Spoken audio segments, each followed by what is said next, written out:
Alhamdulillahi Rabbil Alamin. Allahumma salli wa sallim wa barik ala Sayyidina Muhammadin wa alihi wa sahbihi ajma'in. Wa ba'd. Nawaina ta'allum wa ta'lim wa tadhakkur wa tadhkir wa nafa wa intifa wa ifadah wa istifadah wal hatha ala tamassuki bi kitabillahi wa sunnati rasulih wa du'a ila al-huda wa dalalata ala al-khair ibtigha'a wajhillahi wa mardatihi wa qurbihi wa thawabihi subhanahu wa ta'ala. Subhanaka la ilma lana illa ma 'allamtana innaka antal alimul hakim. Bismillahirrahmanirrahim. Qala al-musannifu rahimahullahu ta'ala. Das berapa sekarang? 7 ya? 6, 7. Das ke-7. An-najasatu. Qala al-musannif rahimahullahu ta'ala wa nafa'na bihi wa ulumi masyayikhina fid dharain. Amin. An-najasatu, pembahasan najasah. Kemarin kita sepakat pembahasan maqasid daripada taharah ada berapa? Ada 4. Pertama, al-wudu, maqasid daripada taharah. Al-wudu, kemudian al-ghuslu, kemudian izalatun najasah, kemudian tayamum. Nah, ada 4 ya. Nah, jadi wudhu telah kita bahas, mandi telah kita bahas. Nah, sekarang izalatun najasah. Yang keempat nanti adalah tayamum. Kenapa musannif itu atau pengarang tidak mendahulukan pembahasan tayamum? Padahal tayamum ini adalah badal daripada wudhu dan mandi. Seharusnya kan wudhu, mandi badalnya, baru izalatun najasah. Tapi kenapa beliau dahulukan pembahasan tentang an-najasah ini dibandingkan yang lain? Karena an-najasah ini dengan mandi dan wudhu itu ada keserupaannya. Dia sama-sama toharoh ma'iyah. Sama-sama toharoh ma'iyah. Maka toharoh ma'iyah didahulukan, baru nanti toharoh turabiyah. Paham ya? Nah, ini alasan yang pertama. Alasan yang kedua adalah karena menghilangkan najis ini adalah syarat untuk kesahan tayamum nanti. Kalau syarat tentu dahulukan daripada masyrut, ya kan? Nanti syarat dari tayamum tidak boleh ada najis. Tapi kalau wudhu disyaratkan tidak menghilangkan najis. Batal tidak wudhu kita? Kalau seandainya saya punya najis ini, saya punya najis lalu saya berwudhu, batal tidak wudhu saya dengan ada najis di badan saya? Tidak batal. Maka syarat untuk kesahan wudhu itu tidak mesti ada menghilangkan najis. Tapi syarat untuk kesahan tayamum mesti menghilangkan najis. Maka karena dia syarat untuk tayamum, maka didahulukan daripada tayamum. Paham tak? Kenapa didahulukan pembahasan najasah daripada pembahasan tayamum? Padahal dia sama-sama padahal tayamum itu adalah badal daripada wudhu dan mandi. Paham ya? Beliau mengatakan pembahasan najasah di sini itu tujuannya sebetulnya adalah karena kan kita membahas tentang maqasid daripada toharah. Tentu ada tata cara kaifiyat izalatiha. Maka nanti di sini adalah yang dibahas adalah bagaimana tata cara kita menghilangkan najis seperti tadi. Ya kan sifari di sini. Gimana cara menghilangkan najis? Nah, itu yang kita akan bahas, ya kan? Dan juga kita bahas nanti adalah najis ain, ya kan? A'yan an-najisah. A'yan an-najisah ini maksudnya ada secara ijmali nanti. Ya, seperti anjing, babi dan yang lainnya. Kemudian beliau mengatakan an-najasatu lughatan al-mustakdharu. Najis secara lughatan adalah al-mustakdhar, yang dianggap kotor. Paham yang dianggap kotor? Yang dianggap diri kita kotor. Ya kan? Artinya diri atau attiba' as-salimah. Ma yastakdhiru attiba' as-salimah. Attiba' as-salimah itu tahu enggak? Orang pada umumnya itu kan kalau tampak kotoran itu kan menganggap jijik itu. Jadi orang-orang yang emang jiwanya itu sehat sehingga menganggap ini jijik. Ada orang yang gila menganggap itu tidak jijik. Maka itu tidak jadi patokan. Yang jadi patokan anggapan najis itu adalah maistaqdiru attiba' as-salimah. Seperti kita semua ini. Kalau tanpa sifat ini kan najis, jijik kita. Itu disebut sebagai najis secara lughatan. Ya kan, mustaqdar. Baik najis secara lughatan kotor secara tabi'i maupun kotor secara tabi'i maupun kotor secara syar'i. Ada hal itu seperti yang kita katakan kemarin tuh, secara syar'i dia itu kotor, ya.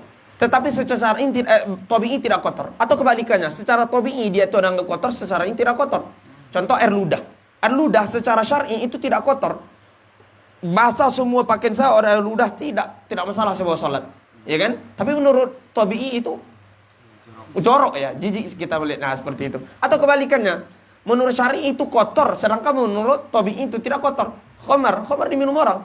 Bukti dia tidak ada yang kotor diminum orang. Nah, seperti itu, ya kan? Nah, sehingga najis secara lughatan ini umum sekali. Mustaqdhar, gitu kan? Yang dianggap kotor, jijik. Ma yastaqdiruhu attiba' as-salimah. Yang dianggap oleh attiba' as-salimah. Kemudian secara syar'an beliau mengatakan wa syar'an mustaqdzarun yamna'u sihhatas salati haitsu la murakhis. Coba perhatikan, ini penting definisi ini. Karena definisi ini nanti akan berefek kepada pemahaman kita kepada bab-bab setelahnya. Maka setiap bab dalam fikih itu selalu ada hubungannya, munasabah dengan bab setelahnya. Kenapa bab ini didahulukan dari bab setelahnya? Karena untuk memahami bab setelahnya mesti paham bab ini. Seperti itu. Makanya tertib dalam pembahasan fikih itu tidak seperti tertib kita menulis seperti biasanya. Tertibnya sangat karomah sekali. Maka mesti diperhatikan hal ini. Dia mengatakan secara syar'an adalah mustaqdzarun, kotor. Tapi bukan hanya sekedar kotor. Kalau lughatan tadi hanya sekedar kotor. Kotornya ini syaratnya syaratnya sehingga kita anggap itu najis adalah yamna'u sihhata as-salati, yang melarang atau yang mencegah kesahan salat umpamanya. Dan selain daripada salat seperti tawaf, ya kan? Menjadi khatib, menjadi imam dan menjadi yang lain-lainnya. Maka kalau seandainya ada najis itu mencegah sahan salat kita, maka itu adalah najis secara syar'an. Ya, najis secara syar'an. Kemudian selanjutnya beliau mengatakan haitsu la murakhis. Mustaqdzarun, pertama kita katakan mustaqdzarun. Jadi mustaqdzarun tersebut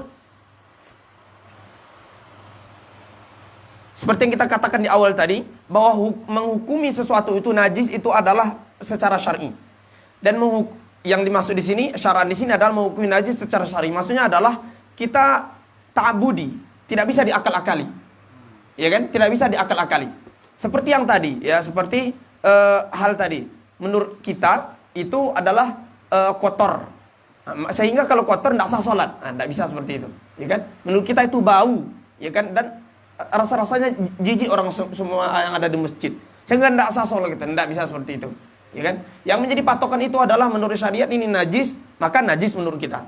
Menurut syariat ini tidak najis, maka tidak najis, maka tidak masalah. Itu maksudnya. Ya kan? Maka mustaqdzarun syar'an di sini adalah mustaqdzarun yang ta'abbudi kita mengikutinya. Bahkan seandainya seperti ini. Nanti pembahasan izalatun najasah juga ta'abbudi. Ini ada si Fahri tadi di sini, ya kan? Cara menghilangkannya menurut syariat adalah dengan menggunakan air sebanyak 7 kali, salah satu diselingi dengan air tanah seperti itu, ya kan? Air yang dicampur dengan tanah. Itu harus menghilangkan ainnya dan hukumnya nanti, ya kan? Bagaimana kalau seandainya kita gunakan sabun bersih sebersih-bersihnya, harum seharum-harumnya, hilang sehilang-hilangnya, tetap menurut syariat ini dihukumi sebagai najis. Paham? Ya kan? Karena menurut syariat mesti menghilangkan menggunakan menggunakan air. Seperti itu. Jangan diakal-akali, karena banyak mengakal-akali ini. Contoh pembahasan babi nanti.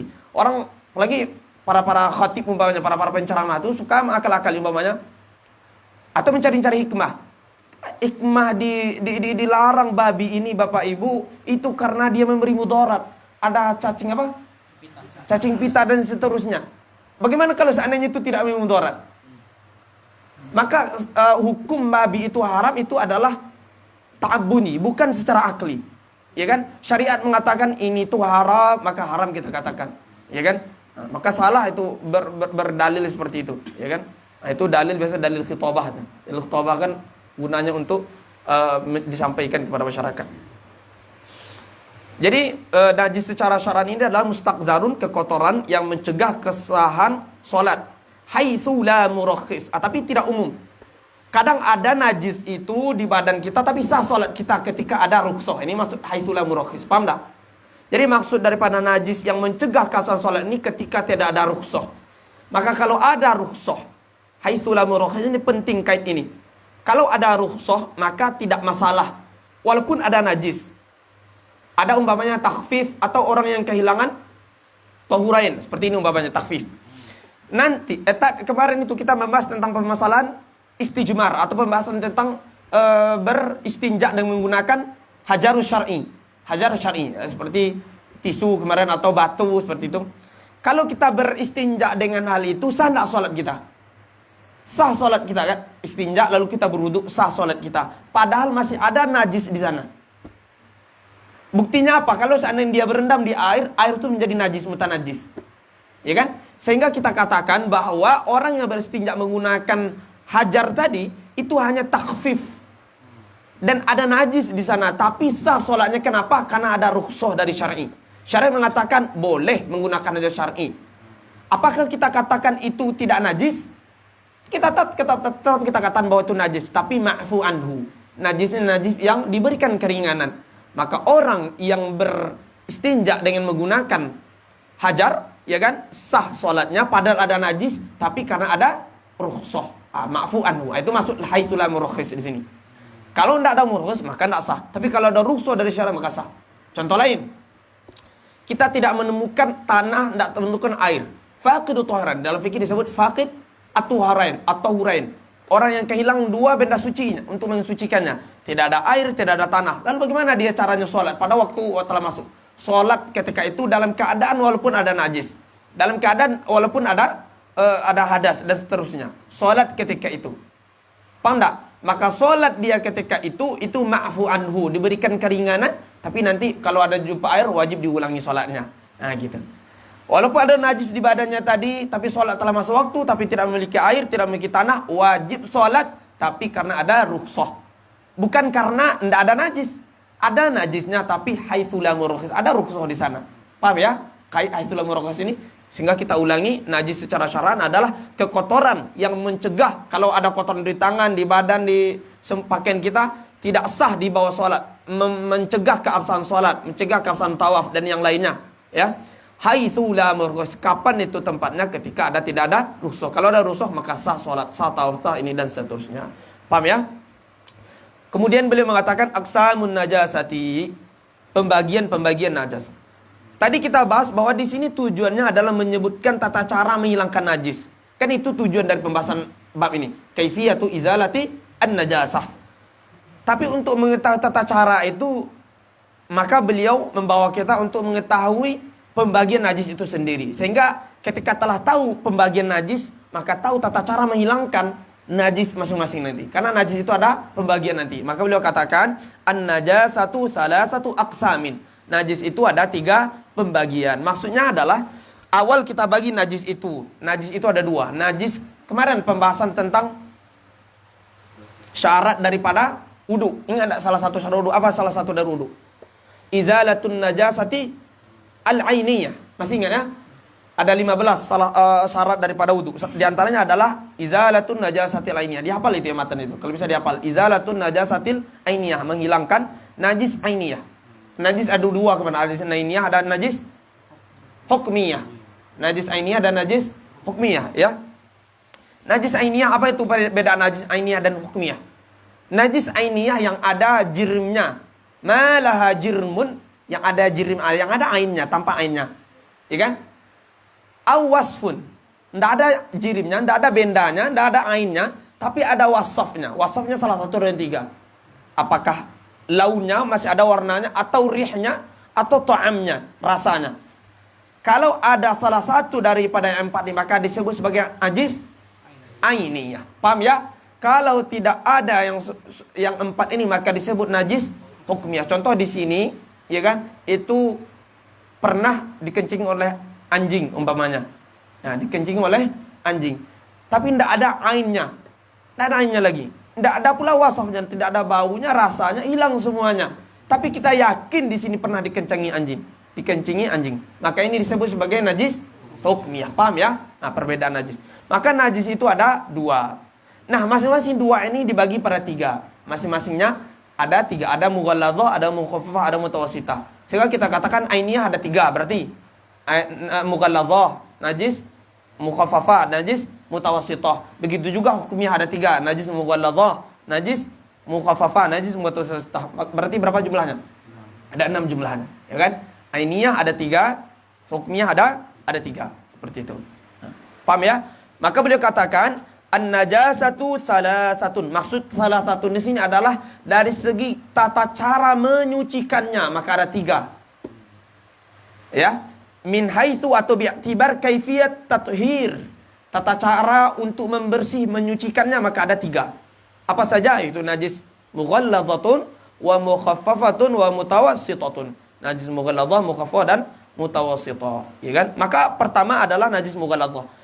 Ya, perhatikan. Najis mughalladhah adalah enggak ada ya, pentulis. Najasatul kalbi wal khinzir wa ma tawallada minhuma aw min ahadihima. Najis mughalladhah adalah najis anjing dan babi dan apa yang terlahir dari keduanya atau salah satu dari keduanya. Maksud dari anjing dan babi ini adalah najis yang dihasilkan karena bersentuhan dengan anjing atau babi ma'atawasuti rutubatin. Jadi maksud anjing dan babi ini adalah bukan ain anjing dan babi. Ain anjing babi itu mutlak haram, sepakat. Tapi maksudnya ada kan pembahasan kitanya. Ya kan? Maksudnya adalah najis yang terkena oleh anjing dan babi. Benda umpamanya, kena ini. Kena oleh anjing dan babi. Baju kita oleh anjing dan babi. Tapi syaratnya adalah ma'atawasut rutubah. Mesti ada perantara basah. Apakah anjing itu basah? Umpamanya adalah air ludahnya, darahnya, air kencingnya, buang air besarnya, semua yang yang basah darinya itu adalah najis, ya kan? Najis mughalladhah. Atau bulunya, tapi dengan perantara basah, ya kan? Tapi kalau seandainya kita punya anjing kita peluk gitu, ya kan, kita peluk, tidak masalah kalau seandainya kering, kita kering dia kering, ya kan, sama-sama kering, maka tidak najis. Tapi kalau dia kering atau kita kering atau dua-duanya kalau dia basah atau kita basah atau dua-duanya basah, maka menjadi najis mughalladhah. Kita terkena najis mughalladhah. Paham ya? Najis mughalladhah. Anjing, babi, dua-duanya, anjing dan babi demikian. Atau yang terlahir dari dua-duanya. Umpamanya anjing dan babi dikawinkan. Seandainya, sekalipun dalam medis katanya itu tidak pernah terjadi, tidak bisa karena beda jenis. Seandainya anjing dan babi dikawinkan, melahirkan anak menjadi anjing babi, ya kan, anjing babi. Maka anjing babi ini termasuk najis ini. Atau dikawinkan dengan dengan hewan yang suci. Dikawinkan dengan anjing dengan kambing umpamanya. Lahirlah kambing berbentuk kambing, bahkan berbentuk kambing umpamanya. Maka kambing ini najis ain. Semua yang berasal dari dia yang basah kepada kita, maka disebut najis mughalladhah. Atau bahkan kawin dengan manusia. Seandainya ini kan iftiradi fikih seperti itu. Seorang kawin dengan babi atau dengan anjing, lahir anak seperti manusia. Anak itu bersentuhan dengan kita dengan basah, najis mughalladhah. Enggak usah salat. Najis, tapi dia sah salatnya, sah jadi imamnya. Dalam kitab disebutkan, sah jadi imamnya, sah salatnya. Tapi bersentuhan dengan kita dengan ma'aruf tawassut rutubah, maka kita najis mughalladhah. Paham enggak? Seperti itu. Masuk dengan dia ke rumah basah, najis mughalladhah. Duduk dia di kursi basah, najis mughalladhah. Seandainya kalau ada, ya kan? Anak seperti itu. Itu yang anak haram kayaknya. Itu yang anak haram. Itu yang anak. Apa? Kalau orang mandiin anjing gimana? Apanya? Berarti kan mandiin anjing. Iya, berarti basah dia. Berarti najis mughalladhah, iya. Berarti najis mughalladhah. Mancingnya pakai pasir. Bukan tambah bersih malah tambah najis. Kitanya yang najis. Kitanya yang najis. Ya betul. Jadi kalau memandikan anjing, ya pasti basah, ya kan? Kecuali kalau kita semprot dari jauh, kan?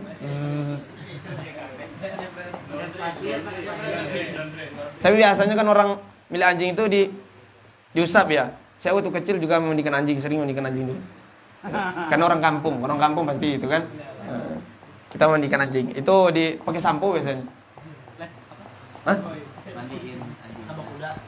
Itu najis mughalladhah. Oke, najis mughalladhah. Tata caranya nanti. Kemudian yang kedua adalah najis mukhaffafah. Perhatikan, ini penting sekali ini, najis mukhaffafah ini. Karena sering salah paham ini biasanya thalabah.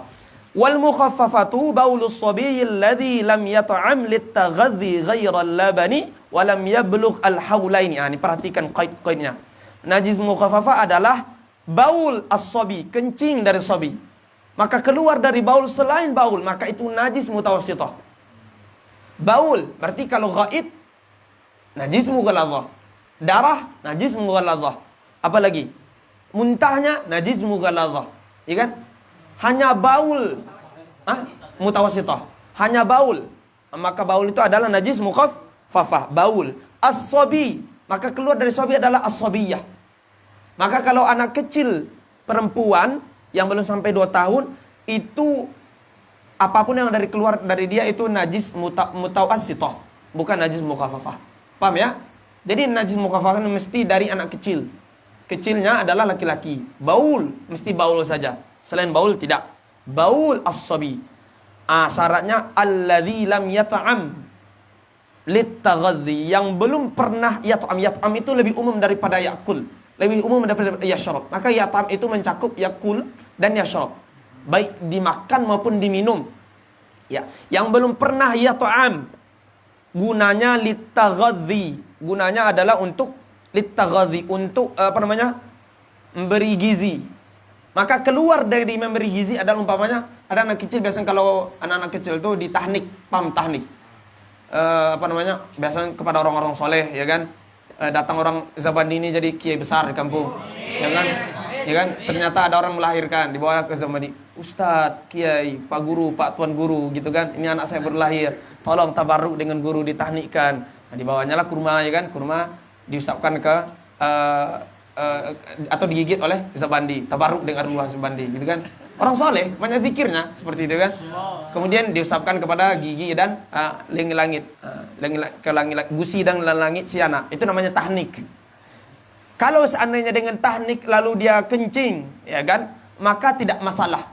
Karena tujuannya bukan untuk taghadzi, tapi untuk tahnik atau untuk obat umpamanya. Dia makan ini, tapi kata dokter ini hanya untuk obat, bukan untuk makan sebetulnya dia. Ya kan? Maka tidak masalah. Kencingnya juga tidak masalah. Paham ya? Kemudian adalah untuk yang lainnya, untuk taghadzi, untuk tadawi dan untuk islah sama, tadawi dan islah sama ya. Paham ya? Kemudian walam yablugh li taghadzi ghaira laban, selain daripada laban. Jadi anak kecil ini yang sobi ini belum pernah memakan untuk taghadzi selain hanya laban, susu, laban. Umum laban ini. Baik susu ibunya maupun susu bukan ibunya. Coba perhatikan laban. Susu ibunya maupun susu bukan susu ibunya. Ya, susu ibunya maupun bukan susu ibunya. Bahkan susu laki-laki pun, seandainya kalau punya air. Andainya laki-laki ini punya susu, lalu diminum oleh anak ini. Ya kan? Maka tidak masuk dalam permasalahan ini. Ya kan? Maka tidak masalah. Maka masuk dalam permasalahan, maaf. Semua susu. Susu ibunya maupun bukan susu ibunya. Seperti susu, seandainya kalau khunsa punya susu. Atau anak laki-laki punya susu. Hewan punya susu, susu kambing umpamanya, susu sapi. Anjing punya susu umpamanya. Diminumnya semua susu, mutlak susu, paham tak? Semua susu. Jadi dia hanya makan susu saja. Belum pernah makan selain susu. Ya. Semua susu di sini mencakup susu adami dan susu ghair adami, ya. Kecil maupun besar orang tersebut. Maka kalau seandainya anak kecil itu baul dan belum makan untuk taghadzi selain hanya laban ini, semua laban. Laban ini banyak bentuknya nanti. Tidak apa-apa kita jelaskan. Karena nanti teman-teman kalau jumpa di kitab itu bingung. Nanti banyak macam-macam laban ini dalam kitab disebutkan. Umpamanya yang diambil dari laban. Seperti yang telah mengeras. Keju, ya kan? Yogur apa? Yogur, gitu kan? Dan semacamnya. Dalam kitab itu disebutkan nanti. Ada namanya zubat, zabadi. Ada namanya samin. Ada namanya roib. Ada namanya makhid. Ya, ada namanya akid. Seperti keju. Oke, jadi kalau ada laban, ada halib. Pertama laban atau halib ini yang biasa, yang setelah diperas. Oke. Yang susu murni. Kalau dia minum ini tidak masalah. Ya kan, belum sampai umur 2 tahun, ya kan, maka kencing dia adalah najis mukhaffafah. Atau yang diambil daripada susu murni ini, mustaq min susu murni. Seperti tadi adalah zubat. Jadi zubat ini biasanya adalah susu yang telah diambil dasamnya, yang telah diambil lemaknya. Kata dalam kitab itu al-laban manzu'ud dasam. Susu yang telah diangkatkan dasamnya. Biasanya dulu kalau Syekh Mustafa cerita itu, dahulu kalau ibu-ibu dulu tukang kerjanya. Jadi kulit kambing itu dimasukkan susu kambing itu ke dalam itu, lalu diikat, lalu dikuncang gitu. Biasanya ibu-ibu kata Syekh Mustafa tuh. Dahulu saya melihat kata Syekh Mustafa itu ada ibu-ibu dikuncang itu. Nah, dikuncang sampai nanti keluar. Ya semacam zubat itu busa tuh. Zubat itu, keluar zubat itu. Zubat. Itu yang disebut sebagai zubat. Susu yang tertinggal daripada zubat tadi disebut sebagai makhit. Disebut sebagai makhit. Nah, yang menjadi zubat tadi kalau kita masak, diapikan, ya kan? Lalu keluar minyak itu disebut sebagai samin. Paham ya? Tapi kalau susu yang dibiarkan mengental tanpa dihilangkan zubatnya itu disebut sebagai raib. Kalau susu murni tadi dikeringkan, ditakhfifkan, al-alban al-mukhaffafah al-mujaffafah namanya, dikeringkan, maka itu disebut sebagai aqid. Ribet sekali. Artinya semua yang ini kalau dimakannya itu tidak masalah, itu sama dengan laban. Paham ya? Bukan susu itu bukan hanya susu ibunya, ya kan? Dan tidak termasuk daripada susu ini adalah susu yang dijual di pasar umpamanya, SGM. Itu tidak termasuk. Karena SGM, SGM apa lagi? SGM. Jangan nyebut merek ya. Semua susu lah maksudnya. Saya susu yang dijual, baik susu di Mesir maupun susu di sini, ya kan? Susu itu tidak termasuk ke dalam susu ini. Kenapa? Karena itu udah ada campurannya. Ya kan? Itu bahkan udah banyak tambahannya itu. Ada susu tapi banyak mughaziat yang lainnya, ya kan? Dicampur yang lain-lainnya seperti itu. Maka itu tidak murni susu.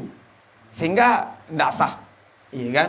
Kalau kencing anak yang minum susu dari kecil, ya kan? Susu apa? SGM dari SGM lagi. Tidak nyebut merek. Susu dijual di pasar gitu. Susu apa namanya? Susu produk gitu kan? Maka terserah lah. Kalau susu ini, maka seandainya kalau kencing ya, bukan najisnya najis mutawassithah, bukan najis mukhaffafah. Paham ya sampai di sini? Seperti itu. Dia tujuannya walam yablugh al-haulaini, belum sampai umurnya 2 tahun. 2 tahun adalah tahun qamariyah tahdidan. Coba perhatikan, 2 tahun qamariyah. Jadi yang diperhatikan itulah 2 tahun qamariyah. Tahdidan. Ya beda qamariyah dengan hilaliyah ya. Qamariyah dan hilaliyah dan miladiyah. Qamariyah mesti tahdidan. Kalau lebih dari 2 tahun maka mutlak lebih 1 hari umpamanya. Maka kalau kencing dia, maka kencing itu adalah mutawassithah. Langsung berubah. Paham dah? Ya.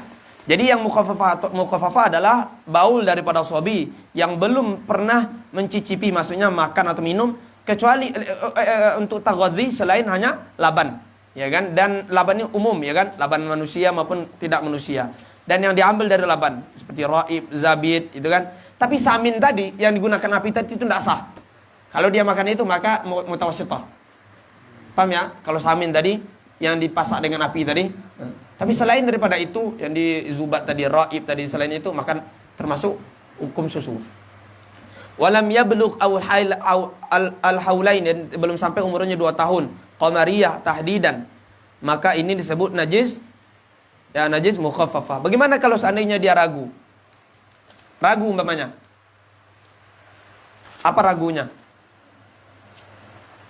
Apakah di si fulan ini telah sampai 2 tahun umurnya atau belum nih? Ragu nih. Apakah dia sudah 2 tahun anak kecilnya atau belum 2 tahun? Ragu. Maka di sini khilaf sebetulnya.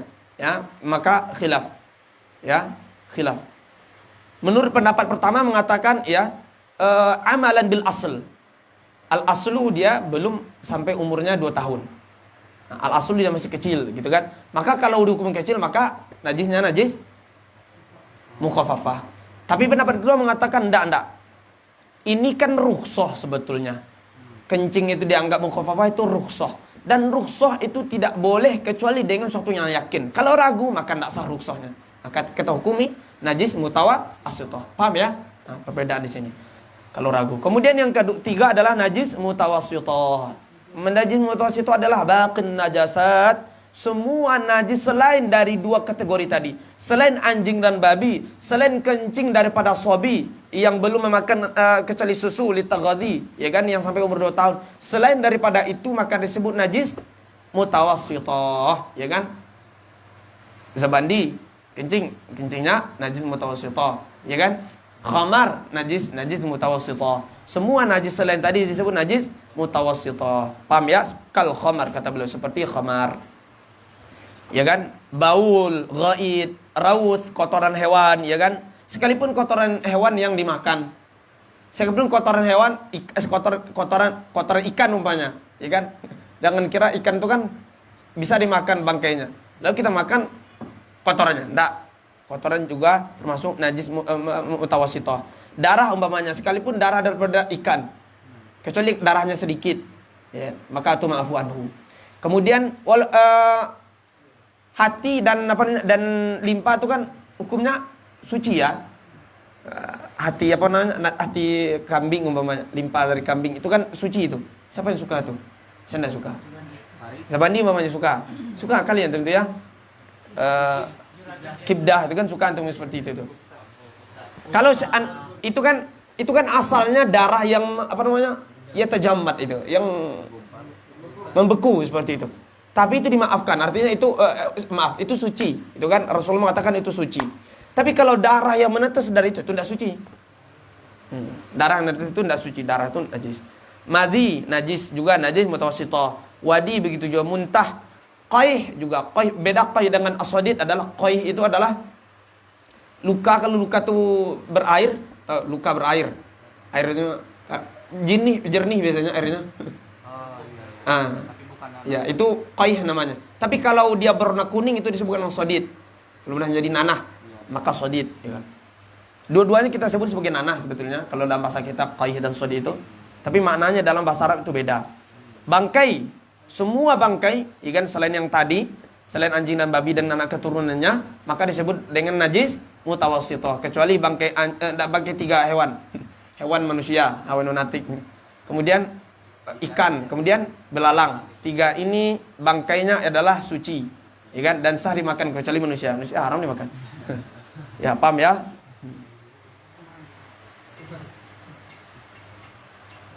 Ya. Kemudian selanjutnya izalatun najasati. Ini lagi terakhir bab cara menghilangkan najis. Cara menghilangkan najis.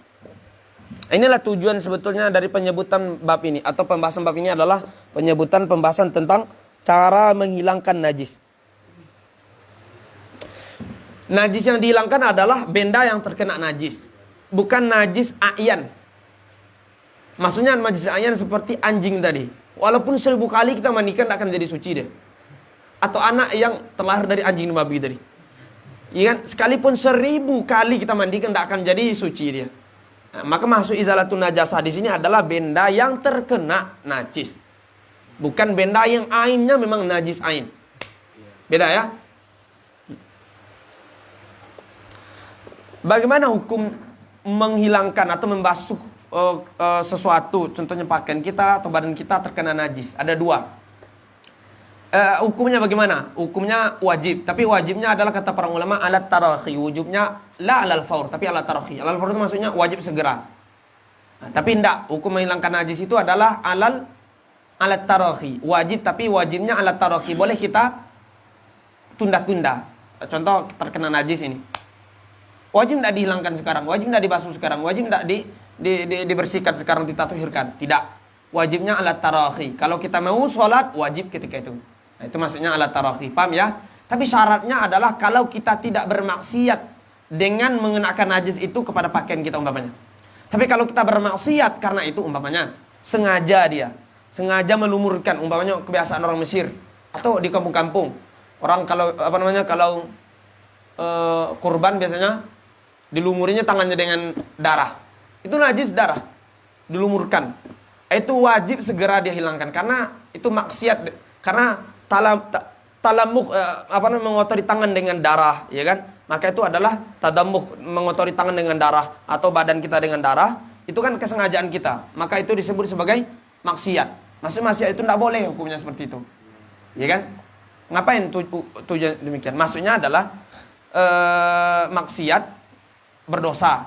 Berdosa maksudnya wajib kita ketika itu menghilangkan secara segera. Tapi kalau seandainya ada orang mengerjakan itu, apakah mesti kita haramkan pula? Ya, tidak usah. Tidak mesti pula. Nampak umpamanya masyarakat melumuri kaki mereka dengan seperti itu, ya kan? Lalu kita katakan, ini bapak ibu maksiat, haram, dosa. Jangan, ya kan? Karena banyak perihal yang lain yang pasti disampaikan lagi. Tapi kalau seandainya dilumurinya, maka wajib dihilangkan secara segera. Itu maksudnya. Karena itu maksiat, tidak boleh melumuri badan kita dengan najis. Maksiat ya. Paham ya? Tapi kalau tidak maksiat, umpamanya kena nih najis ini. Datang burung, tiba-tiba burung itu apa namanya? Ya, pup di bawah, di atas kita. Kena pakaian kita. Cara menghilangkannya adalah wajib, tapi wajib alat tarohi, tidak secara segera. Tapi kalau maksiat kita, seperti kita lumuri dengan sendiri, berarti kan kesengajaan kita. Itu maksiat, maka wajib secara segera. Tazulun najasatu bi ghasli ma tanajjasa biha sab'u ghasalatin ihdahunna bi turabin mujzi'in fit tayammum. Ini adalah najis mughalladhah. Aduh, sekali. Jadi najis mughalladhah, izin dulu ya.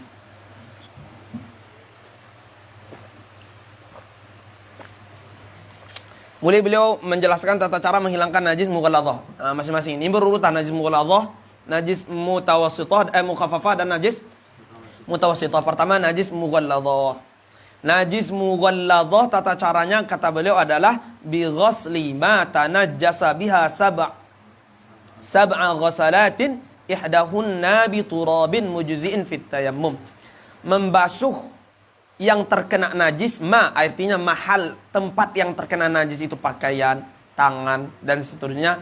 Sebanyak 7 kali basuhan.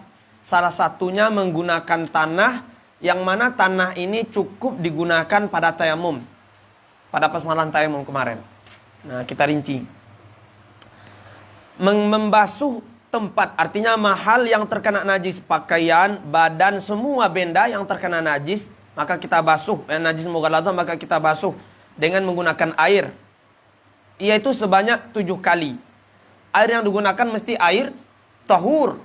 Kan ada 3 kemarin, ada tahur, ada tahir, ada mutanajis. Yang digunakan mesti air tahur. Ini tahur nih. Kalau ini yang disebut sebagai air tahir. Maksud tahir adalah apa kemarin makna daripada tahir? Tahirun fi nafsihi ghairu mutahhirun li ghairihi. Kalau ini tahirun fi nafsihi mutahhirun li ghairihi. Nah, gitu kan. Zatnya suci. Maksudnya adalah kalau kena pakaian saya, maka tidak masalah dibawa sholat. Dan tidak mensucikan. Tidak sah kita bawa untuk berwudu, untuk mandi. Tapi kalau ini dua-duanya. Sah untuk sholat, sah dibawa sholat, dan sah dibawa untuk berwudu. Maksudnya adalah ini sah digunakan untuk ibadat dan adat. Untuk adat umpamanya untuk makan, minum, dan seterusnya. Untuk membersihkan pakaian, ya kan, untuk berwudu. Dan ini hanya sah digunakan untuk adat saja, bukan untuk ibadat. Tidak bisa untuk mensucikan. Seperti itu. Ya. Kalau najis, tidak boleh menggunakannya pada ibadat dan adat ghaliban. Ghalibnya tidak boleh pada adat. Tapi ada umpamanya digunakan untuk pupuk umpamanya. Tapi gunakan untuk adat. Tapi kan nadir. Nah, ghalibannya tidak. Membasuh sesuatu atau tempat yang terkena najis sebanyak 7 kali dengan menggunakan air yang suci. Ya, dengan menggunakan air yang suci. Salah satunya menggunakan tanah. Coba perhatikan teman-teman. 7 kali basuh. Tidak ada papan? Enggak ada. Hah? Terlalu besar itu. Capek pula kita berdiri. Mana spidol?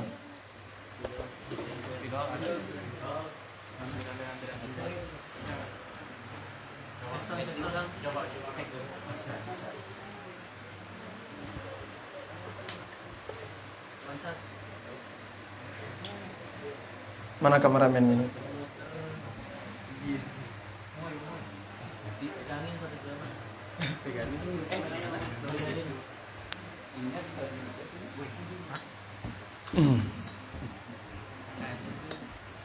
Ya. Baik. Dah. Ini siapa yang menang nih? Ridho. Cukup.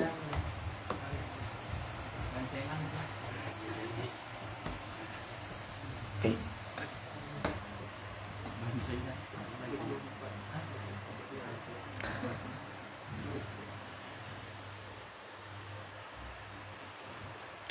Kita katakan cara menghilangkan najis mughalladhah adalah dengan 7 kali basuhan. Dengan 7 kali basuhan. Coba perhatikan 7 kali basuhan.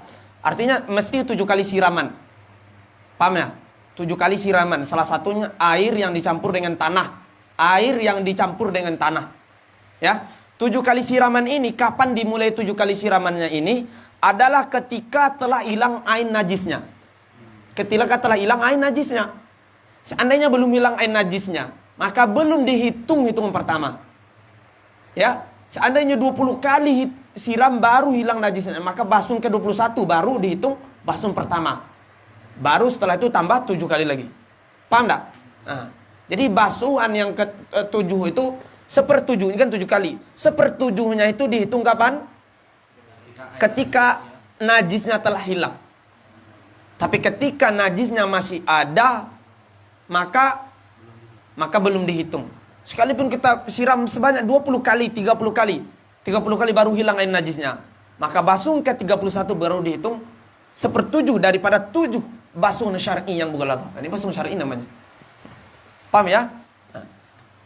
Ihdahunna biturabin. Salah satunya dengan menggunakan tanah. Maksudnya yang dicampuri dengan tanah. Ya, yang dicampuri dengan tanah.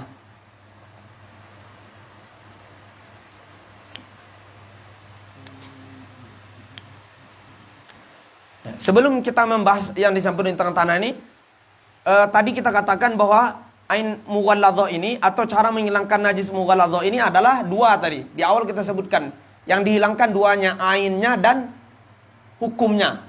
Ainan wa hukman. Jadi yang dihilangkan ainnya dan hukumnya. Ndak cukup hanya ainnya. Contoh, kita hilangkan ainnya, bahkan kita siram dengan menggunakan pengharum, sabun, air sabun sampai bersih. Tapi dia mesti dihukumi sebagai najis. Paham enggak? Dihukumi sebagai najis itu mesti dihilangkan menggunakan tanah. Nah, maka ini menghilangkan dengan tanah itu dengan menggunakan ain dan dengan tanah itu menghilangkan ain dan hukumnya. Ya. Contohnya adalah dan yang dihilangkan itu adalah benda yang terkena, dan benda itu adalah benda yang jamit. Maksudnya benda jamit seperti ini, jamit ini.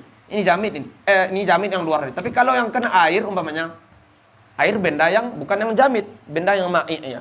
Kalau benda yang bukan jamit terkena najis, maka mutlak semuanya itu adalah najis. Ini ada air kurang 2 kulah nih. Masuk air najis sedikit saja, kurang 2 kulah. Tidak ada perubahan, maka najis semuanya wajib dibuang ini. Maksudnya tidak boleh digunakan untuk bersuci.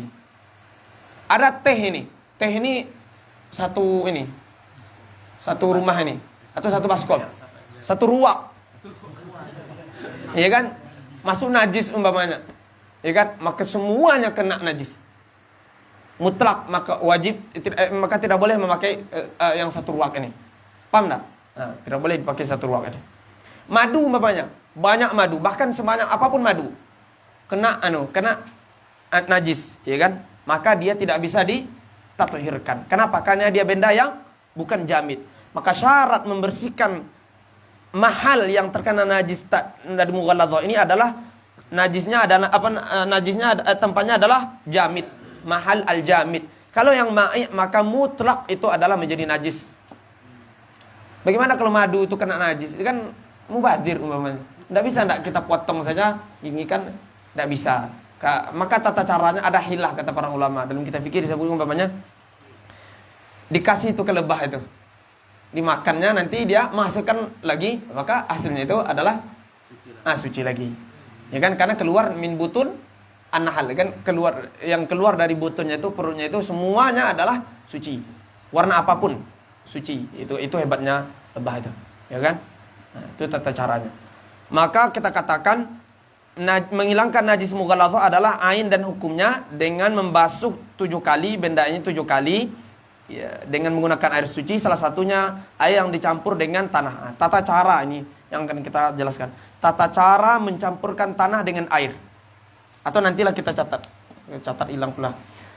Jadi tata cara menghilangkan mencampurkan. Sekarang tata cara mencampurkan tanah dengan air. Kan kita katakan tadi yaitu dengan salah satunya dengan tanah yang dicampuri oleh air. Bukan dengan salah satunya dengan tanah, tapi air yang di salah satunya dicampuri oleh tanah. Paham ya? Jadi 6, 7. Salah satu dari yang 7 itu mesti ada air yang dicampur dengan tanah. Paham? Nah, tata cara mencampurkan ini ada beberapa cara. Kaifiyatu masjid turab bil ma, ada beberapa tata cara. Ada beberapa tata cara. Ya. Tata cara pertama, kalau najis itu tidak ada jirimnya lagi, tidak ada wasafnya lagi. Jirim itu tidak ada ainnya lagi, sudah hilang ainnya. Ini tidak ada ainnya. Dan tidak ada pula wasafnya. Apa wasafnya? Tidak ada launnya, tidak ada raihnya, tidak ada apa? Ta'amnya, hilang. Tapi kita yakin memang ada najis di sini. Bahkan kita melihat pakai CCTV umpamanya. Atau dikabarkan oleh orang yang fiqh bahwa di sini ada najis. Tidak ada ainnya, tidak ada wasafnya. Bagaimana tata caranya? 3. Boleh salah satu dari yang 3 ini. Coba perhatikan. Salah satu dari yang 3 mencampurkan ini.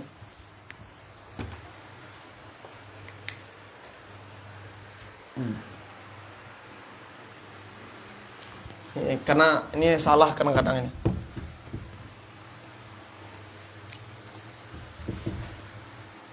Contohnya basum pertama, kedua, ketiga, 4, 5, 6, 7. Jadi yang kita bahas yang ke-7 ini. Yang mamzuj dengan air tadi, dengan tanah tadi. Nah, tanah. Berarti air tambah tanah. Nah, ini yang kita bahas. Bagaimana tata caranya? Ada beberapa tata cara. Dilihat daripada keadaan najis itu. Kalau najis itu tidak ada ainnya lagi dan tidak ada wasafnya, tapi memang ada najis di sana tadi. Tidak ada ainnya lagi, tidak ada wasafnya. Paham di sini surahnya? Ya kan, di sini umpamanya. Kan tidak ada lagi nih. Anggaplah di sini pernah ada najis di sini. Tidak ada ainnya, tidak ada wasafnya. Baunya, rasanya tidak ada, warnanya juga tidak ada. Hilang semuanya. Maka boleh dari salah satu yang 3. Nah, pertama adalah dengan dicampur air dan tanah itu. Ya kan? Dicampur air dengan tanah. Maksudnya adalah jadi keruh seperti ini umpamanya. Atau air kolam, kan udah keruh itu. Nah, boleh. Nah, ya, paham enggak? Nah, dicampur air dengan tanah langsung. Atau ini perhatikan karena ini butuh untuk tata cara berikutnya. Karena mengetahui tata cara 3 ini dengan ini kita ketahui tata cara yang berikutnya. Yang kedua, kita taruh air dahulu. Ya, kita taruh air dulu, kemudian baru tanah. Ya, taruh air kemudian baru tanah. Paham enggak? Taruh air dulu baru tanah. Atau kebalikannya, yang ketiga, yaitu ditaruh tanah dulu baru air. Nah, ini kalau seandainya tidak ada ainnya dan tidak ada wasafnya. Paham sih di sini? Nah, ini yang pertama. Yang kedua, kalau seandainya najis itu memiliki jarmun wa wasfun, ada ainnya atau ada wasafnya, atau tidak ada wasafnya tapi hanya ada jirimnya. Tidak ada wasafnya, tidak ada jirimnya. Artinya ada bendanya dan tidak ada baunya seperti itu. Ya kan? Maka tidak bisa menggunakan salah satu yang 3 ini. Tidak bisa menggunakan salah satu dari yang 3 ini. Maka cacarannya mesti dihilangkan dulu ini. Nah, tidak boleh langsung, ya kan? Kenapa? Karena kalau seandainya kita gunakan cara yang 3 ini, umpamanya yang pertama caranya adalah tadi dicampur. Kalau kita campur itu kita kenakan di sana, berarti campuran tadi itu terkena najis, dia menjadi mutanajis. Kalau mutanajis tidak sah digunakan untuk membersihkan benda yang najis mughaladzah. Sarannya tadi benda mesti air itu tahur. Ya kan? Kalau menggunakan air dahulu, kita taruh air. Air menjadi tanajas. Air menjadi najis, mutanajis. Atau tanah mutanajis. Sedangkan syaratnya tadi adalah tanah itu mesti tanah yang cukup untuk kita, tanah yang suci, tanah yang tidak bercampur dengan lain seperti itu nanti. Paham ya? Nah, berarti yang kedua, kalau seandainya ada jirimnya di sana atau jirim dan sifatnya, bagaimana? Tidak sah menggunakan salah satu cara ini, mesti dihilangkan ain itu dulu. Nah, dihilangkan itu dulu sampai hilang, baru ya disiram. Paham ya? Kemudian yang ketiga, kalau seandainya tidak ada jirimnya, tapi ada wasafnya, berarti ada launnya umpamanya, atau raihnya, atau ta'amnya, tapi bendanya ada lagi, airnya udah hilang seperti itu. Dan kebanyakan seperti itu ya. Nah, kebanyakan seperti itu. Maka kita lihat dulu, maka kita lihat dulu, apakah kering atau basah. Kita rinci, apakah kering atau basah. Kalau kering, ya kan? Kalau kering, maka bisa salah satu dari yang 3 ini. Ya, bisa salah satu dari yang tiga ini. Bisa air yang dicampur dengan tanah, atau air dulu kemudian tanah, atau tanah dulu baru air. Tapi kalau basah hanya cukup yang dua yang pertama tadi. Apa? Yang dicampur dengan tanah, air yang dicampur tanah, atau air dulu baru tanah. Nah gitu. Tidak sah menggunakan tanah dulu baru air. Kenapa? Karena kalau kita taruh tanah, sedangkan dia basah, tanah kalau ditaruh pada basah berarti menjadi mutanajis. Nah, menjadi tanah yang mutanajis, maka tidak sah. Paham tidak di sini? Nah, di situ, ya kan? Perlu dicatat, tidak sah. Kita ulangi.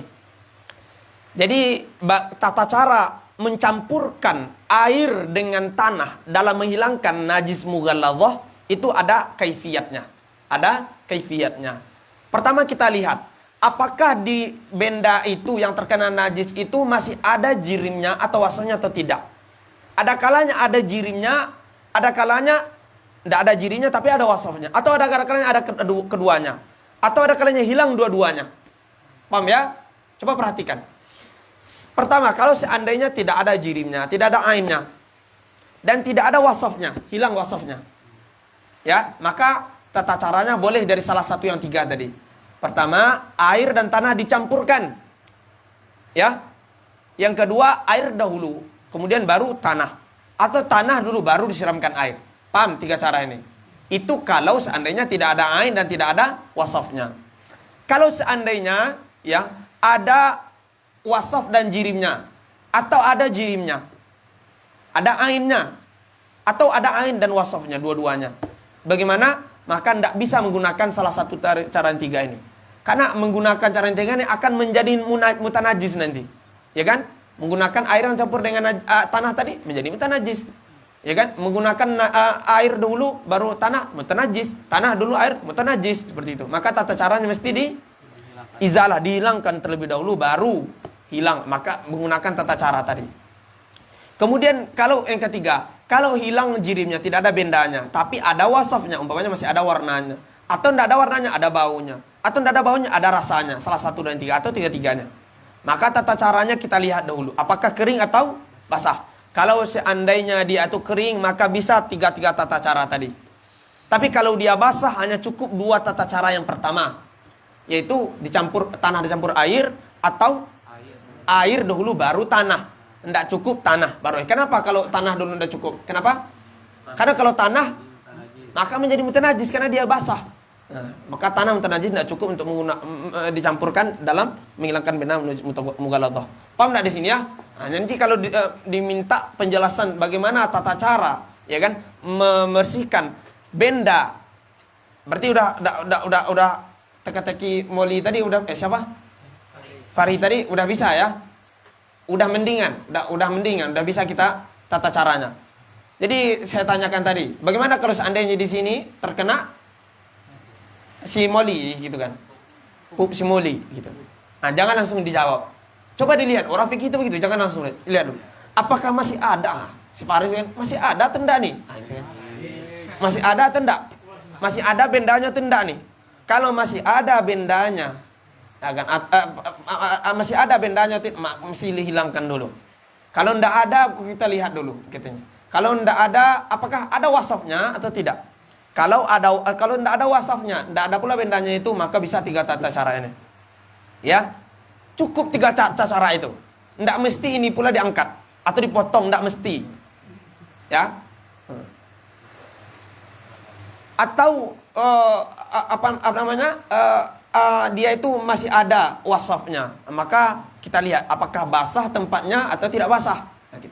Maka orang fikih itu jangan langsung dijawab, tengok dulu bagaimana keadaannya, ditafsir. Kalau begini hukumnya, kalau begini pula hukumnya. Nah, seperti itu. Paham ya? Paham ini, harus paham nih orang yang punya kucing.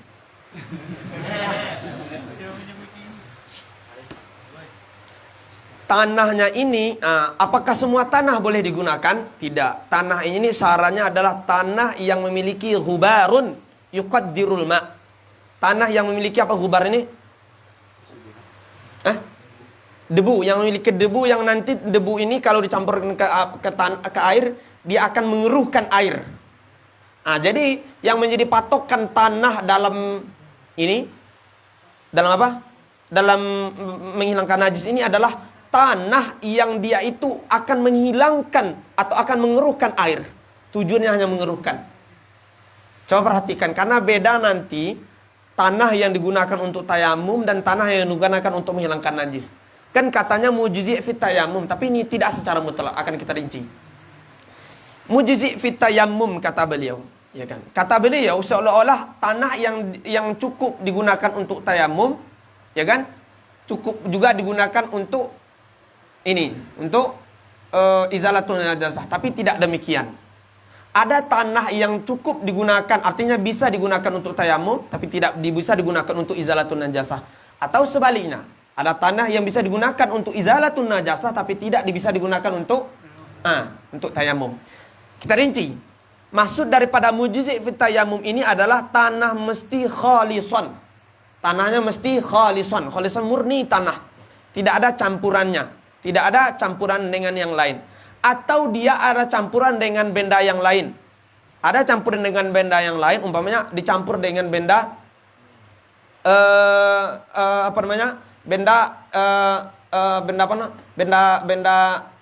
benda cair umpamanya. Tapi ketika dicampur itu ke tanah itu dia telah kering, ya kan? Maka ini tidak masalah. Umpamanya tanah ini kita siramkan cuka. Ya, kita siramkan cuka. Ya, berarti dia campur dengan sesuatu yang lain. Kalau seandainya ini sah tidak digunakan untuk bertayamum? Kalau kering dia tidak sah digunakan untuk tayamum. Ini tanah kena cuka, disiramkan cuka umpamanya, kita siramkan cuka ke tanah. Ya kan? Lalu kering ini, tanah itu tidak bisa digunakan untuk tayamum. Kenapa? Karena dia bercampur dengan sesuatu yang lain. Syarat tayamum udah kita bahas, belum? Oh, belum. Nanti syarat tayamum mesti tanah itu tidak boleh campuran apapun. Tapi tanah itu kalau telah kering bisa digunakan untuk campuran menghilangkan najis mughaladzah. Karena tujuan dalam najis mughaladzah hanya yukaddirul ma, untuk mengeruhkan air. Tapi dengan syarat juga air tersebut keruh bukan lantaran warna yang dihasilkan oleh cuka itu. Mesti warna yang dihasilkan oleh air, oleh tanah. Seperti itu, paham ya? Nah, gitu. Yang kedua, mesti tanah tersebut adalah tanah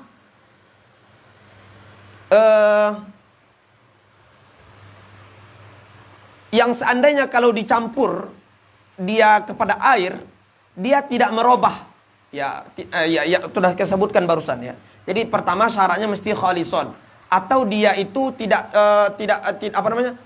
berubah oleh air. Maksudnya adalah kalau seandainya dia dicampur tadi, kalau seandainya dia mengangkat pula kesucian air itu, tohur air itu, maka itu yang tidak sah. Contoh, banyak cuka itu, banyak saking banyaknya warna air itu atau rasa air atau tohur air itu diangkat pula oleh si cuka ini, maka itu yang tidak sah. Nah, itu yang tidak sah. Maka yang dimaksud dengan kesimpulan begini, maka yang dimaksud dengan tanah ini, tanah yang digunakan untuk menghilangkan najis ini adalah syaratnya pertama adalah ayukanalah gubar. Mesti gubar, ini syarat pertama. Mesti tanah itu memiliki debu. Kalau tanah itu tidak memiliki debu tidak boleh. Ya. Tapi syarat di tayamum adalah apa syarat di tayamum? Dia tidak ada campuran. Kenapa? Karena kalau di tayamum ada campuran, coba perhatikan kenapa di tayamum itu tidak boleh ada campuran. Ternyata rahasianya, pakai rahasia ya. Ternyata rahasianya kita berwudu itu tidak boleh ada yang menghalangi sampai air ke sini. Begitu juga tayamum. Tidak boleh ada sesuatu yang menghalangi tanah ini atau debu ini sampai ke sini. Maka kalau ada tanah bercampur dengan dakik umpamanya, maka dakik itu nanti akan menghalangi sampainya tanah ke kulit kita. Maka itu tidak sah. Nah, ya kan? Maka syarat di pada tayamum adalah mesti gubar itu tidak mencegah sampainya dia kepada wajah dan dua tangan. Tapi kalau di sini di pembahasan izalah najasah tujuannya adalah apa tadi? Yukaddirul ma. Hanya apa tadi? Yukaddirul ma. Mengeruhkan air. Tujuannya hanya mengeruhkan air. Sekalipun kalau seandainya dia tuh kering, dia tidak bisa digunakan untuk tayamum. Ya kan? Contoh. Pasir teman-teman. Pasir itu kan anunya agak punya agak tebal apa ya? Partikelnya agak tebal-tebal ya. Nah, beda dengan tanah. Kalau bahasa Arabnya habbah, butir-butirnya, gitu. Jadi butir-butirnya itu agak tebal. Maka pasir itu tidak sah digunakan untuk tayamum, tapi sah digunakan untuk menghilangkan najasah. Kenapa? Karena dia akan mengeruhkan air nanti. Kalau di tayamum tidak, habbah itu akan menghalangi sampai tanah ke sini, maka tidak cukup. Nah, ya, tidak sah menggunakan pasir bertayamum, tapi menggunakan untuk menghilangkan najis sah tidak? Sah. Maka kalau kemarin ada teman-teman menanya, mana kami menghilangkan najis di sini? Kena mulut. Di sini kan tidak ada tanah, di sini ada pasir. Ya boleh, pasir boleh. Boleh menggunakan pasir. Gitu. Ya, paham ya? Nah, mesti juga syarat daripada tanah ini adalah tanah yang suci. Tanah yang najis tidak sah. Tanah yang terkena najis tidak sah. Nah, seperti itu ya. Maka kita katakan kalau cuka itu bisa digunakan untuk tayamum. Betul enggak? Cuka yang terkena tanah yang terkena cuka.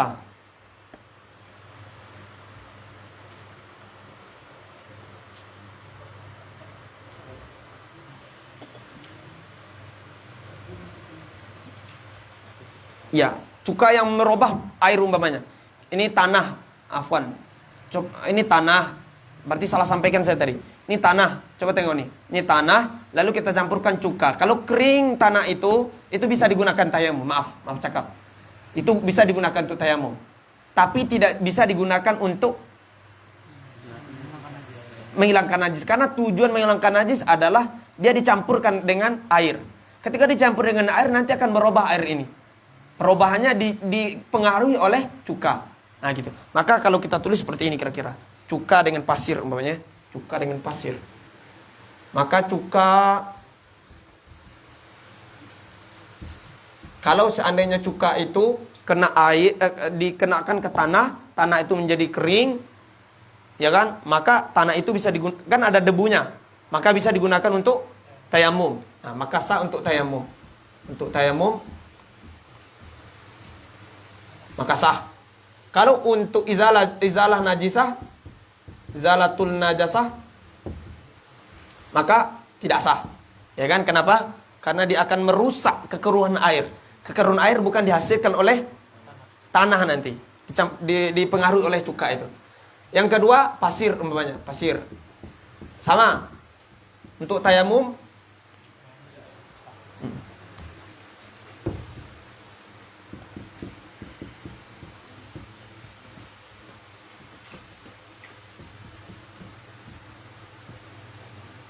kalau untuk tayamum boleh enggak? Tidak boleh. Ya kan? Kalau untuk izalatul najasah maka boleh. Maka kita katakan ada tanah atau turab yang sah digunakan untuk tayamum tapi tidak sah digunakan untuk izalatul najasah. Atau kebalikannya, sah untuk izalatul najasah tapi tidak sah untuk tayamum. Nah, gitu. Sehingga perkataan musannif di sini mujzi fi tayamum itu tidak secara itlaq. Seolah-olah beliau mengatakan semua yang cukup untuk digunakan tayamum bisa juga digunakan untuk izalatul najasah. Kan seolah-olah seperti itu pemahaman matan ini. Beliau mengatakan biturabin mujzi fit tayamum, tapi laisa kadzalik, tidak demikian. Paham ya? Paham enggak sampai di sini? Ini kasus. Umpamanya saya sedang membersihkan ini pakaian yang terkena najis ini. Lalu ketika saya membersihkan pakaian terkena najis ini, saya siram-siram begini.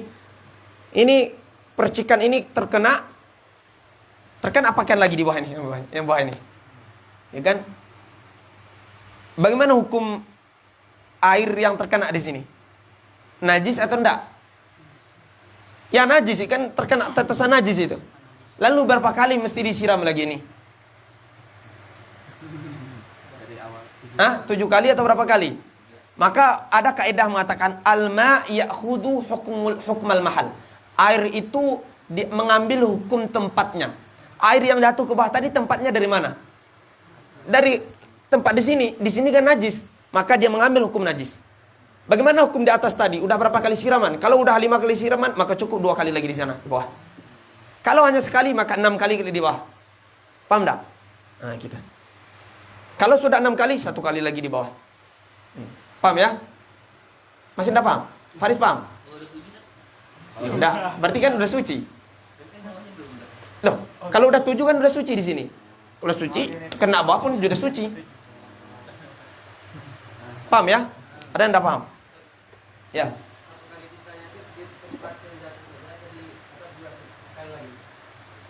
Sama. Kalau di atas itu 6, maksudnya yang di bawah. Ya berarti sekali lagi di bawah. Di atas juga sekali lagi kan? Sama-sama. Jadi air mengambil tempat ya'khudhu hukmal mahal. Al-ma'u ya'khudhu hukmal mahal. Kalau mahalnya sudah 6 kali, berarti dia juga dihukumi 6 kali. Berarti sekali lagi. Paham ya? Kemudian terakhir, pembahasan terakhir yaitu cara menghilangkan najis mukhaffafah. Nih, si baul sobi tadi. Gimana tata caranya? Akan mesti disiram pula. Nah, maka beliau mengatakan wal mukhaffafatu birasyi ma tanajjasa biha bima'in ya'ummuhu. Bima'in ya'ummuhu. Mukhaffafah adalah dengan cara rash itu apa? Dipercikkan tempat yang terkena najis dengan air yang suci, ya'ummuhu ini mesti kena semuanya. Ini kok semuanya mesti kena semuanya dipercikkan.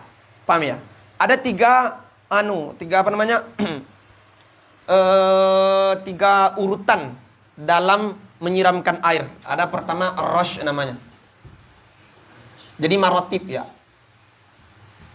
Al-maratib ats-tsalatsah. Tampak di kamera ini. Yang pertama namanya ar-rush. Yang kedua al-mukatsarah. Oh, salah. Al-mukatsarah wal ghalabah. Kemudian yang ketiga namanya as-sayalan. Ya. Ini urutannya. 1 2 3. Ar-rash, al-mukatsarah wal ghalabah, kemudian as-sayalan. Nah, dalam menghilangkan najis mukhaffafah ini hanya disyaratkan ar-rash saja. Apa ar-rash itu? Percikan saja. Percikan yang tidak menghasilkan aliran dan tidak menghasilkan tetesan. Jadi kalau seandainya kita percikan nanti banyak air mengalir dia gitu, itu namanya mengalir mukatsarah. Tapi kalau dialirkan seperti itu banyak airnya itu disebut dengan sayalan, ya kan? Contoh pakai rakhah, apa rakhah itu bahasa Indonesia? Semprot. Semprot yang apa namanya? Spray itu umpamanya. Spray ya. Kispray. Astagfirullah. Untuk kispray itu kispray itu. Jadi kita masukkan air umpamanya. Ini kan air suci ini, air tahur, ya kan? Bagaimana ilustrasinya? Ini surahnya. Seandainya ini najis mukhaffafah. Ini terkena kencing oleh anak si Faris. Lagi-lagi anak si Faris. Anak si Faris yang belum sampai umurnya 2 tahun dan hanya meminum air susu. Nah, seperti itu ya kan, dan belum yang lain untuk taghadzi. Tata caranya umpamanya kena segini, maka cukup disemprot. Contohnya semprot 2 kali itu tidak akan menghasilkan banyak air. Dia hanya semprot 2 kali gitu. Tapi kalau udah 5 kali itu namanya mukatsarah. Kalau udah sampai 10 kali sampai mengalir itu namanya sayalan. Nah gitu. Dalam najis mukhaffafah hanya untuk rash ini saja. Paham tak? Tapi apakah wajib menghilangkan ainnya dan baunya atau tidak? Ya kan? Maka menghilangkan ain dan najis itu mesti itu dihilangkan ain dahulu. Maka Imam Bajuri mengatakan, ya kan, seandainya dia basah dan untuk membersihkan mesti kita peras dulu, wajib diperas dulu. Diperas dulu, kalau mau di apa namanya? Dipercikan setelah itu, diperas dulu. Asr, bahasa beliau, wala budda min asri mahallil baul. Diginikan atau kita tidak mau beginikan. Kalau ginikan umpamanya kena pula kita umpamanya kan. Kita keringkan. Nah, baru nanti dipercikan. Sah. Paham ya? Nah, gitu. Nah, itu sebetulnya ini juga khilaf dalam mazhab kita, ya kan? menurut pendapat yang mengatakan wajib menghilangkan tersebut, ya, ada sebagian ulama mengatakan tidak wajib, ya, tidak wajib mengatakan menghilangkannya.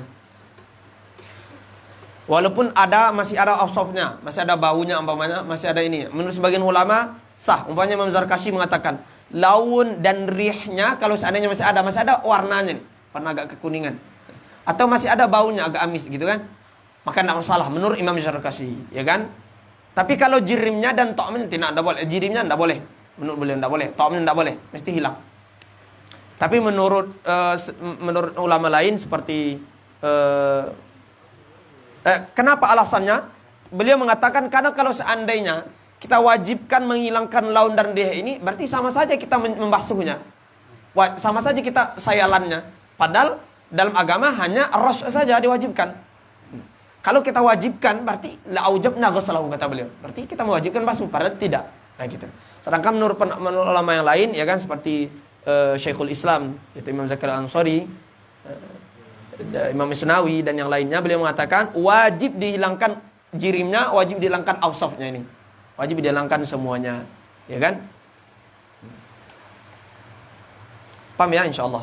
Jadi kalau seandainya masih ada, tata caranya bisa diperas atau dikeringkan, baru disiram seperti itu ya. Sehingga kita katakan wajib dihilangkan ainnya dahulu, ya kan? Wajib dihilangkan ainnya dahulu.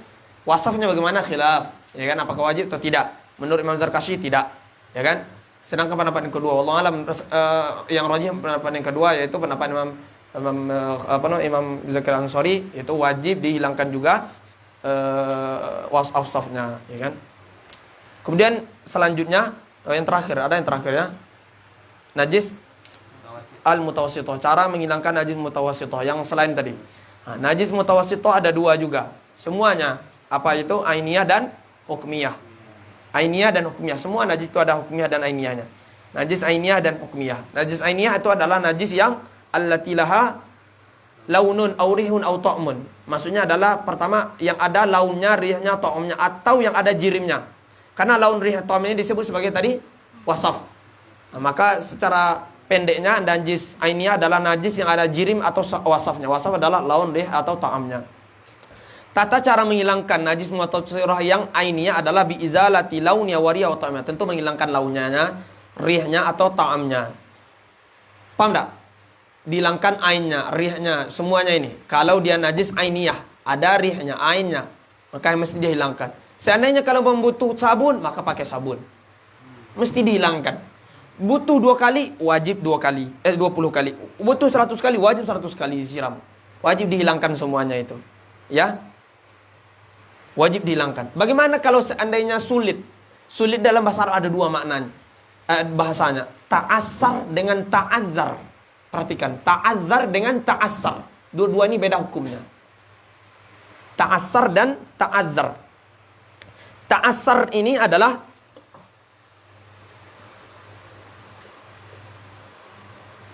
ta'assar ini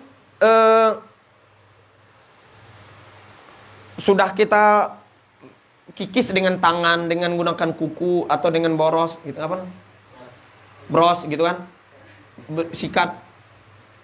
Belum hilang borosnya. Bahasa kampung saya boros itu. Apa bahasa Indonesia? Sikat. Astagfirullah. Dengan menggunakan sikat belum hilang. Itu namanya ta'adzur. Ta'assur. Kalau ta'adzur itu kita potong baru hilang. Paham ya? Nah. Karena beda hukumnya nanti.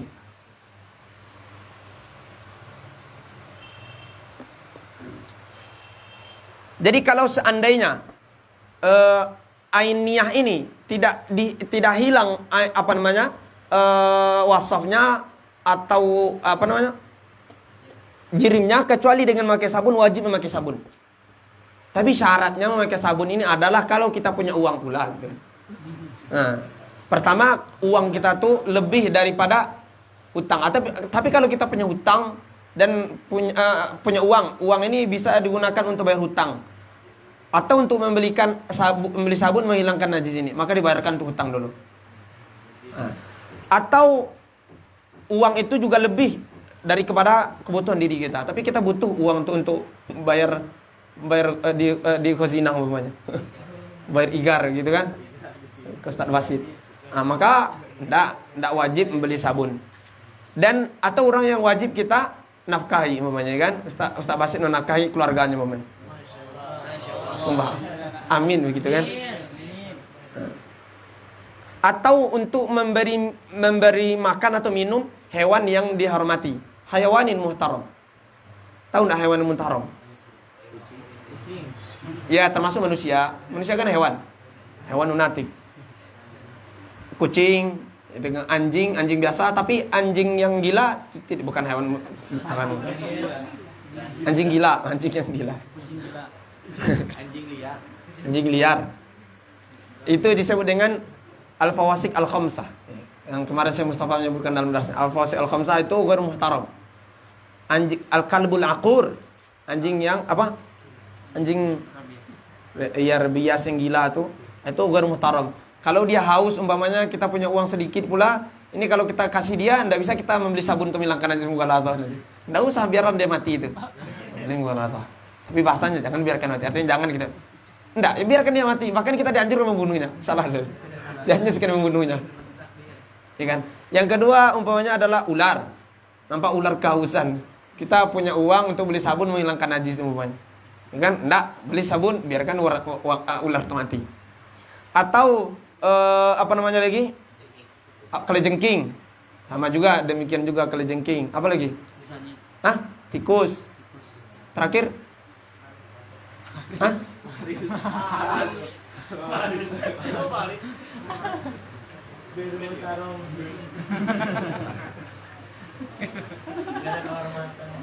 Seandainya masih ada to'amnya, dia udah hilang nih anunya, jidibnya udah hilang, launnya udah hilang, raihnya tidak ada lagi. Tapi kalau seandainya kita cicipi masih ada, seandainya masih ada, ya kan?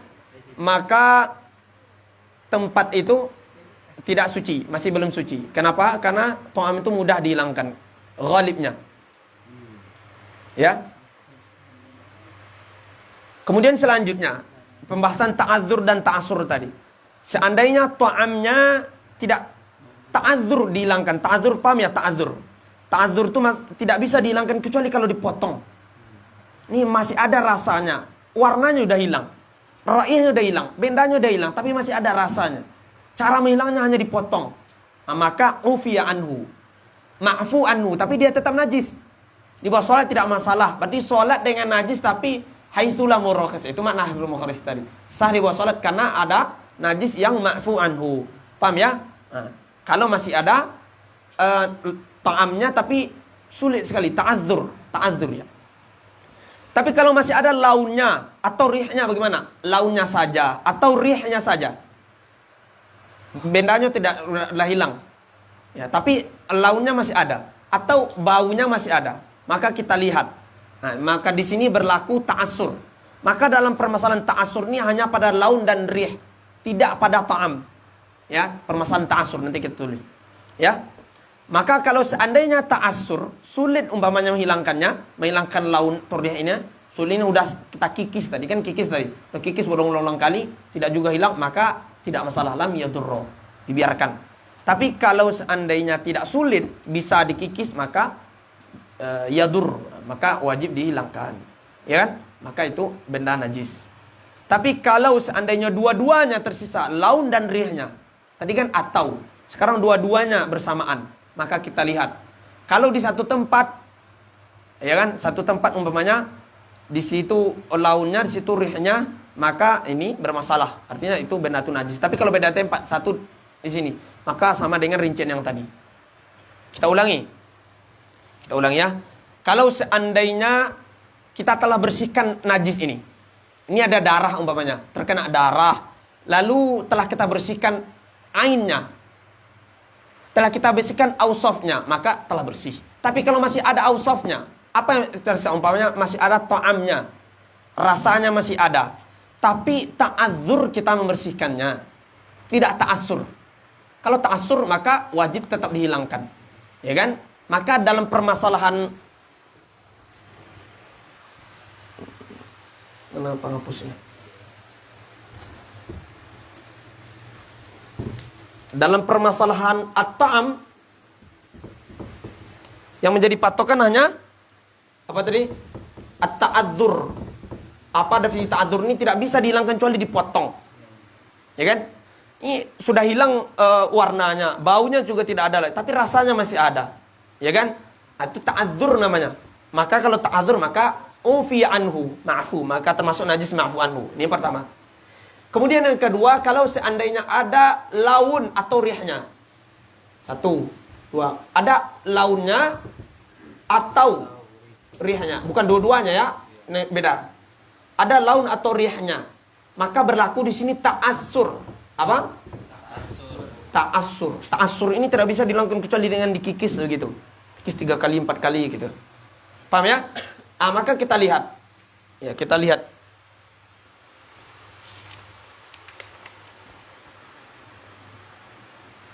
Kalau seandainya ta'assur, nah ya. Kalau seandainya ta'assur umpamanya. Ta'assur. Maksud ta'assur adalah tidak bisa dihilang kecuali dikikis sebanyak lebih 3 kali begitu kan, maka dimaafkan. Nah, maka dimaafkan. Tapi kalau seandainya dia tidak ta'assur maksudnya bisa dihilangkan dengan dikikis dan seperti itu, maka dia itu najis. Maka mesti dihilangkan laun dan rihnya. Kemudian selanjutnya kalau seandainya dua-duanya laun tambah rih umpamanya. Laun dan rihnya ada. Maka kita rinci. Seandainya fi mahallin wahid. Satu tempat, di situ baunya, di situ warnanya. Nah, maka ini bermasalah. Nah, ya, maka ini bermasalah. Artinya bermasalah, ini disebut sebagai najis. Maka wajib dihilangkan bagaimanapun caranya, 20 kali, 30 kali, 40 kali. Tapi kalau tidak fi wa illa, artinya tidak di satu tempat. Di sini satu, ini warnanya, di sini anunya, maka tidak masalah. Padahal kita bersihkan, maka tidak masalah. Artinya sah kita bawa sholat tempat tersebut, atau badan tersebut, atau pakaian tersebut, atau sajadah tersebut, atau peci tersebut, atau mukena tersebut. Apa lagi? Semuanya. Kemudian yang terakhir adalah yang hukmiyah. Kan najis mutawassithah ada yang ainiyah, ada yang hukmiyah. Hukmiyah itu maksudnya adalah allati la launa wala riha wala ta'ma laha. Tidak ada ain. Tidak ada band ainnya lagi. Dan tidak ada juga ausafnya, tidak ada rihnya, tidak ada ta'amnya, tidak ada launnya, tidak ada semua. Tata caranya hanya bijariyil ma'i alama tanajjasa. Kita alirkan saja air terhadap apa yang terkena najis itu. Ya. Maksudnya mengalirkan air ini adalah ini. Oh, dah hilang dia. Sayalan ini tadi. Ya, sayalan ini. Ya kan? Apakah wajib bifi'lin sayalan? Tidak. Maka kita buat sayalan, bukan isalah. Boleh dengan hujan sendiri menghilangkan gitu kan. Ulang yang menghilangkan jejak, menghilangkan najis itu sah. Ini kena najis kencing si Faris lagi. Bukan Faris. Kencing sefulan di sini, di tembok ini. Lalu dihapus oleh hujan, sah. Kalau kita siram, sah gitu kan. Maksudnya tidak disyaratkan fi'lul fa'il. Boleh sendiri ya. Itu maksudnya. Sayalan, bukan isalah. Paham ya? Tapi, nah ini syarat yang penting ini yang terakhir. Disyaratkan dalam menghilangkan najis itu air yang didatangkan bukan air yang didatangkan ke sana bukan air yang datang bukan air yang didatangkan. Jadi air yang disiramkan bukan najis itu yang dimasukkan ke air. Paham ya? Jadi disyaratkan air itu warid bukan maurud. Nah, kalau dalam kitab bertemu itu bahasa warid maurud itu maknanya. Disyaratkan air itu yang warid alal mutanajjis. Bukan air itu maurud min jatil mutanajjis, datang mutanajjis ke air itu. Paham ya? Nah, jadi air yang didatangkan. Berbeda kalau seandainya tempat itu besar, kolam, masukkanlah baju yang kena najis itu. Kita pun terkena najis masuk tidak masalah. Ya, tidak masalah. Paham sampai di sini ya? Nah, maka pertanyaan terakhir. Seandainya tembok kita terkena najis. Ya, tembok kita terkena najis. Maka bagaimana tata cara membersihkannya?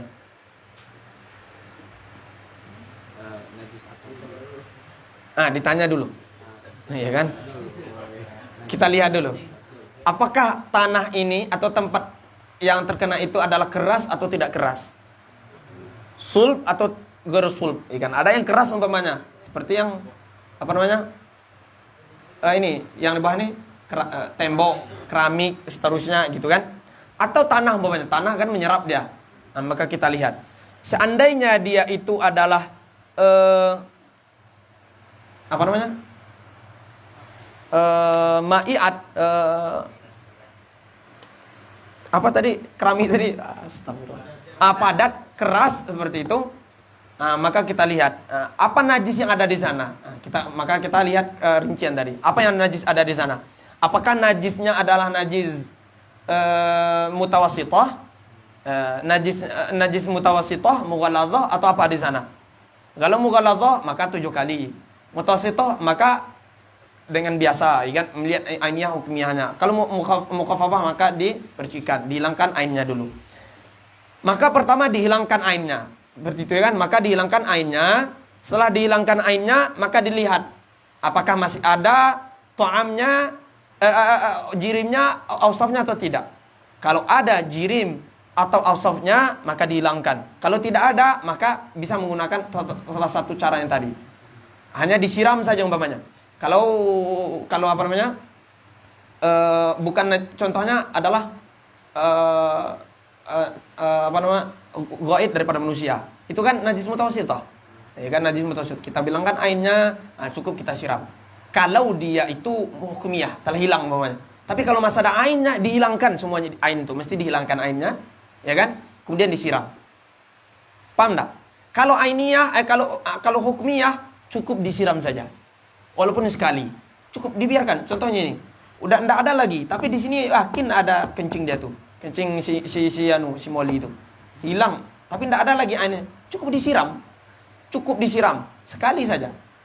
Loh, kemana airnya? Cukup disiram seperti itu. Itu agama mengatakan cukup disiram. Kan airnya di situ, ya cukup disiram. Paham ya? Nah, jangan ragu-ragu.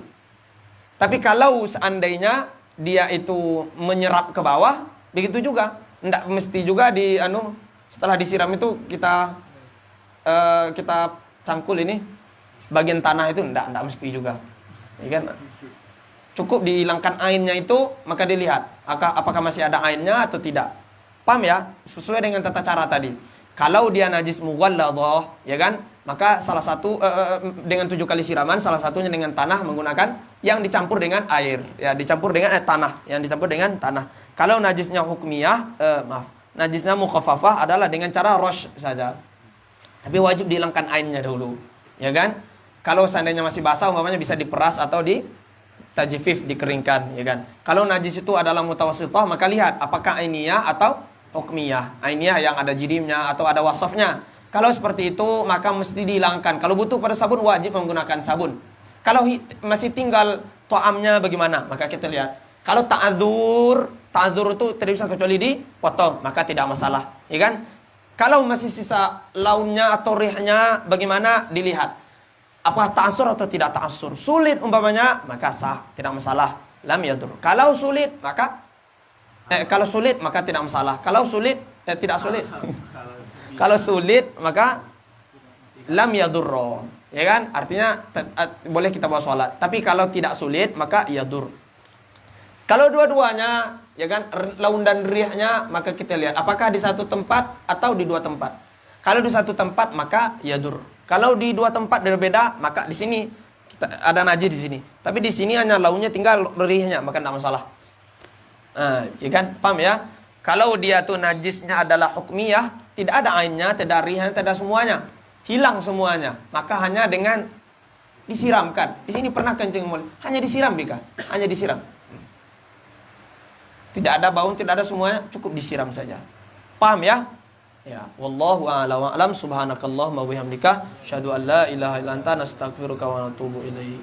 Allahumma shalli